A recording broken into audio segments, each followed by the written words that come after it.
Let's play a game. You guess who used to work at the Gap? Kanye West. Guess who used to sell hot dogs at the mall? Eva Mendes. I heard President Andrew Johnson was a tailor, George Washington was a surveyor, Herbert Hoover was an engineer, Theodore Roosevelt was a rancher, and President Jimmy Carter was a peanut farmer. Hugh Jackman, who plays Wolverine, was a clown. But look who's laughing now. You know what I noticed about successful people? Successful people take a course of action which coincides with their belief or passion. Put your hand up if you work a 9 to 5, or 5 to 9, or just any job which you don't enjoy but takes up half your time.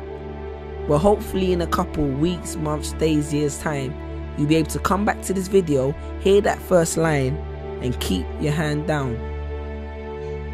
Because how many times have you visualized taking a pen from the manager's desk, or the one the cashier keeps behind the till, the one your supervisor places it strategically in their hair, or the one the security guard keeps behind his ear for extra intimidation, and writing your resignation?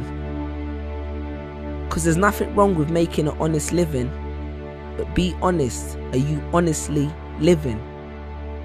With this menial job which allows you just to stay afloat, yes, a job, a job, which leaves you just over broke every single month. Living your life just for the weekend, living life just on the weekend, because the other 5 days belong to your manager.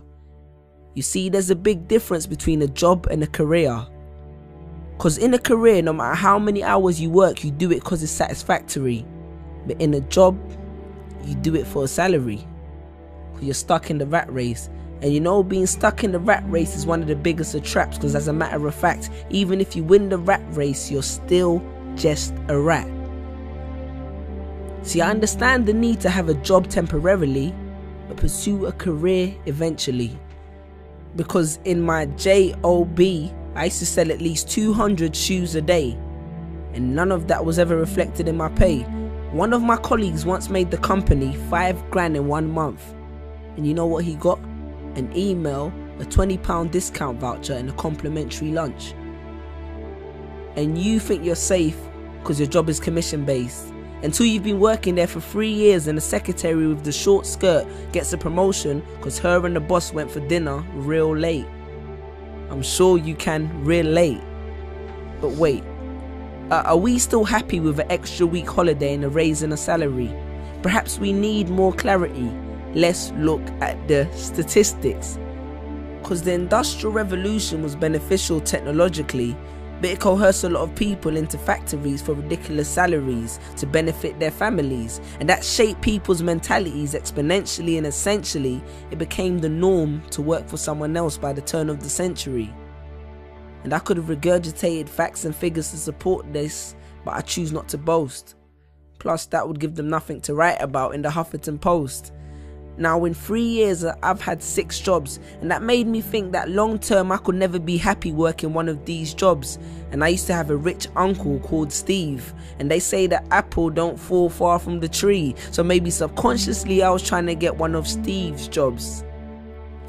I understand more than anyone that a job allows you to pay the bills, make ends meet and survive.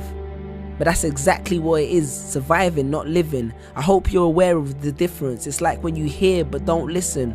Because you can hear good advice, but if you don't heed it, it does no benefit to your system. The same way only knowledge with application is wisdom. I hope you're creating the distinction. Sean Corey Carter said it best. 9 to 5 is how you survive, and I'm not trying to survive. So he strived hard for his dream, and look where it took him. So bear that in mind next time you drive past that arena in Brooklyn. But then again, survival is the only trait that every human being has in common.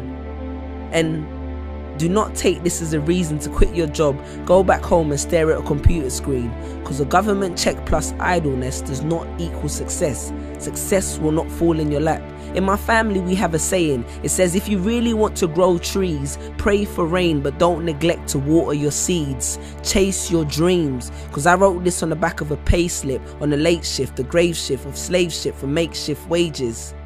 Google the term corporate sharecropping and you understand what I'm talking about.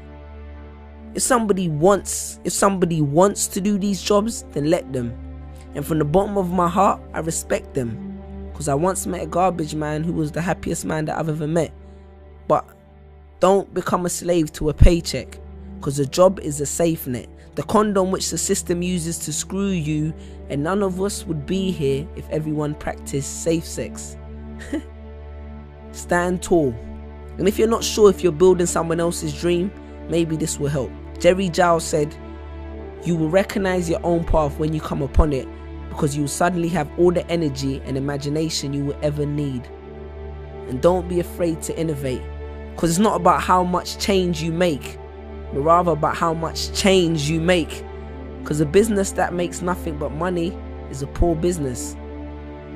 So you decide what your life is worth, your passion or your paycheck. Because your playing small does not serve the world. Because what is our deepest fear? It's not that we're inadequate. Our deepest fear is that we are powerful beyond measure. Confucius. Choose a job you love and you will never have to work a day in your life. Peace.